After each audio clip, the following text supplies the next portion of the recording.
사무엘하 20장. 비그리의 아들이며 이름이 세바인 남봉꾼이 있었습니다. 세바는 베냐민 지파 사람이었습니다. 세바는 나팔을 불면서 이렇게 말했습니다. 우리는 다윗과 상관이 없다. 우리는 이새의 아들에게서 얻을 것이 없다. 이스라엘 백성아, 모두 자기 집으로 돌아가자. 그리하여 모든 이스라엘 백성이 다윗을 떠나 비그리의 아들 세바를 따랐습니다. 그러나 유다 사람들은 요단강에서 예루살렘에 이르기까지 자기 왕의 곁을 떠나지 않았습니다. 다윗은 예루살렘에 있는 왕궁으로 돌아왔습니다. 전에 다윗은 왕궁을 지키기 위해 후궁 10명을 남겨둔 일이 있습니다. 다윗은 그 후궁들을 잡아다가 별실에 가두고 보초들을 세워놓았습니다. 후궁들은 죽을 때까지 그 집에 갇혀 살았습니다. 다윗은 그들에게 음식을 주기는 했지만 그들과 함께 잠을 자지는 않았습니다. 그들은 죽을 때까지 과부나 다름없이 살았습니다. 왕이 아마사에게 말했습니다. 유다 사람들에게 3일 안으로 나에게 나아오라고 전하시오. 그리고 그대도 함께 오시오. 그리하여 아마사는 유다 사람들을 부르러 갔습니다. 그러나 아마사는 왕이 정한 기간을 넘겨버렸습니다. 다윗이 아비새에게 말했습니다. 우리에게 비그리의 아들 세바는 압살롬보다도 더 위험하오. 내 부하들을 데리고 가서 세바를 뒤쫓으시오. 세바가 강하고 튼튼한 성을 찾기 전에 어서 서두르시오. 세바가 강하고 튼튼한 성에 들어가게 되면 잡을 수 없게 되오. 그리하여 요압의 부하들과 그렛 사람과 블렛 사람 그리고 모든 군인들이 아비새와 함께 갔습니다. 그들은 예루살렘에서 나와 비그리의 아들 세바를 뒤쫓았습니다. 요압과 그 군대가 기브온의 커다란 바위에 이르렀을 때 아마사가 나와서 요압을 맞이했습니다. 그때 요압은 군복을 입고 있었고 허리에는 띠를 차고 있었습니다. 그 띠에는 칼집이 있었고 칼집 안에는 칼이 들어있었습니다. 요압이 앞으로 나서면서 그 칼집을 풀어놓았습니다. 요압이 아마사에게 말했습니다. 형님 모든 일이 평안하시오. 그러면서 요압은 오른손으로 아마사의 수염을 잡고 입을 맞추었습니다. 아마사는 요압의 손에 칼이 있으리라고는 생각도 못했습니다. 요압은 칼을 아마사의 배에 찔러 넣었습니다. 그러자 아마사의 창자가 땅 위에 쏟아졌습니다. 아마사는 그 자리에서 죽었기 때문에 요압이 다시 아마사를 칼로 찌를 필요가 없었습니다. 그리고 나서 요압과 그의 동생 아비새는 계속해서 비그리의 아들 세바를 뒤쫓았습니다. 요압의 부하 중 한 사람이 아마사의 시체 곁에 서 있다가 말했습니다. 요압과 다윗 편에 있는 사람은 요압을 따르도록 하여라. 아마사는 피투성이가 된 채 길 한가운데에 쓰러져 있었습니다. 요압의 부하들은 지나가는 사람마다 그 시체를 보려고 멈추는 것을 보고 아마사의 시체를 길에서 끌어다가 들에 놓아두었습니다. 그리고 그 시체를 옷으로 덮어주었습니다. 아마사의 시체가 길에서 치워지자 모든 사람들이 요압을 따라갔습니다. 그들은 요압과 함께 비그리의 아들 세바를 뒤쫓았습니다. 세바는 이스라엘의 모든 지파 가운데로 이리저리 다니다가 벤마아가의 아벨로 갔습니다. 모든 베림 사람들도 와서 세바의 뒤를 따라갔습니다. 요압과 그의 부하들도 벤마아가의 아벨로 가서 그곳을 에워쌌습니다. 그들은 성을 공격하기 위해 성벽 곁에 흙을 쌓아 올렸습니다. 또 성벽을 무너뜨리기 위해 성벽 아래를 파기 시작했습니다. 그런데 어떤 지혜로운 여자가 성에서 소리를 질렀습니다. 제 말씀을 들어보십시오. 요압에게 이리로 좀 와달라고 해주십시오. 드릴 말씀이 있습니다. 그래서 요압이 여자가 있는 쪽으로 왔습니다. 여자가 요압 장군이십니까? 하고 물었습니다. 요압이 그렇소 하고 대답했습니다. 여자가 말했습니다. 제 말을 들어주십시오. 요압이 말했습니다. 듣고 있으니 말해보시오. 그러자 여다가 말했습니다. 전에는 사람들이 도움말을 구할 일이 있으면 아벨로 가 보아라 하고 말하곤 했습니다. 그러면 문제가 풀렸습니다. 저는 평화를 좋아하는 충성스런 이스라엘 백성 중 한 사람입니다. 장군께서는 이스라엘의 중요한 성 하나를 멸망시키려 하고 있습니다.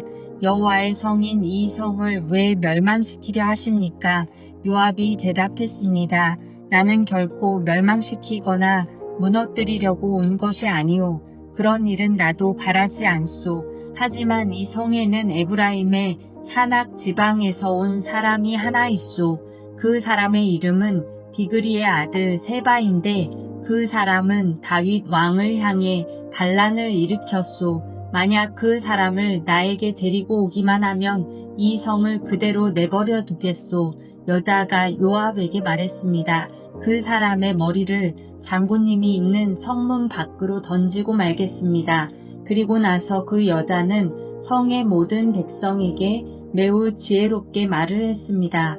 그들은 비그리의 아들 세바의 목을 잘랐습니다. 그리고 그 목을 성문 밖에 요압에게로 던졌습니다. 그러자 요압은 나팔을 불었고 군대는 그 성을 떠났습니다. 모두 다 집으로 돌아갔습니다. 요압은 왕이 있는 예루살렘으로 돌아갔습니다. 요압은 다시 이스라엘 모든 군대의 총사령관이 되었습니다. 여호야다의 아들 분하야는 그렛 사람과 블렛 사람을 지휘했습니다. 아도니람은 강제 노동을 하는 사람들을 감독했습니다. 아일룻의 아들 여호사밧은 역사 기록관이 되었습니다. 스와는 서기관이 되고 사독과 아비아달은 제사장이 되었습니다. 야일 사람이라는 다윗의 제사장이 되었습니다. 사무엘하 21장.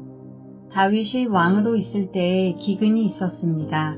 기근은 3년 동안 계속되었습니다. 그래서 다윗은 여호와께 기도를 드렸습니다. 여호와께서 대답해 주셨습니다. 사울과 그의 집안 때문에 기근이 생긴 것이다.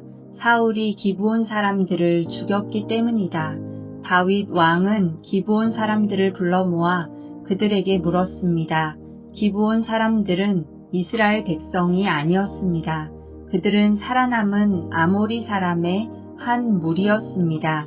전에 이스라엘 사람들은 기브온 사람들을 해치지 않기로 약속을 했었습니다.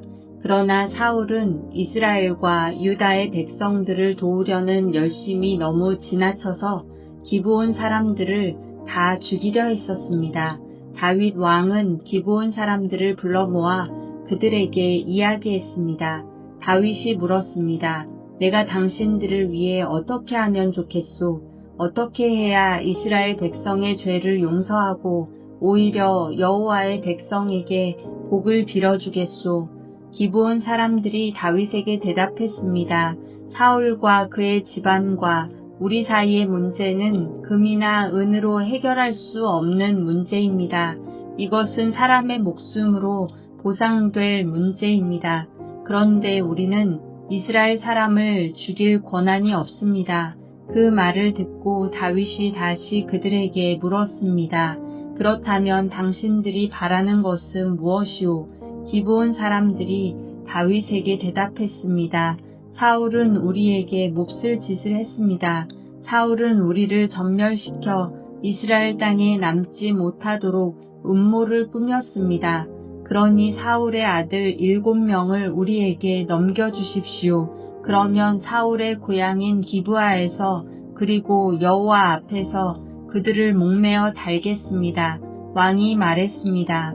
그들을 넘겨주겠소. 그러나 왕은 요나단의 아들 무비보셋만은 보호해 주었습니다. 요나단은 사울의 아들이었습니다. 다윗이 그런 일을 한 까닭은 다윗이 여호와의 이름으로 요나단에게 그의 후손을 보호해 주겠다고 약속했기 때문입니다. 그래서 왕은 리스바와 사울 사이에서 태어난 아들인 알모니와 무비보셋을 붙잡았습니다. 리스바는 아야의 딸이었습니다. 그리고 왕은 사울의 딸 메랍의 5 아들을 붙잡았습니다. 메랍의 5 아들의 아버지는 아드리엘이었습니다. 아드리엘은 무올라 사람 바르실레의 아들이었습니다.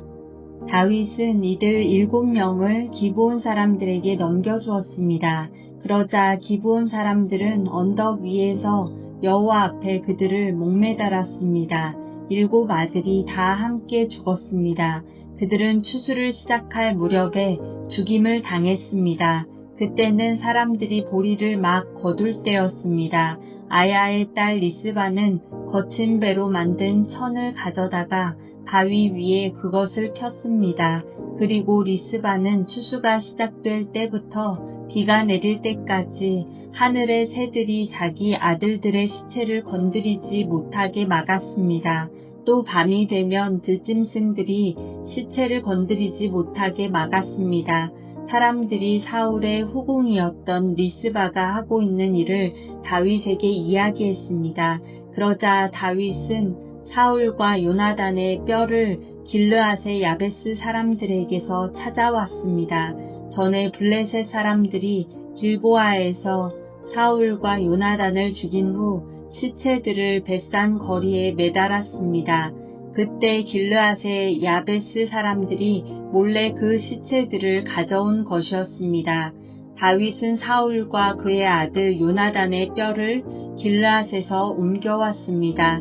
그러자 백성들은 달려 죽은 사울의 7 아들의 시체를 거두어 드렸습니다. 백성들은 사울과 그의 아들 요나단의 뼈를 옮기면서 죽임을 당한 사울의 7 아들의 시체도 함께 베냐민 땅 셀라에 있는 사울의 아버지 기스의 무덤에 묻어 주었습니다.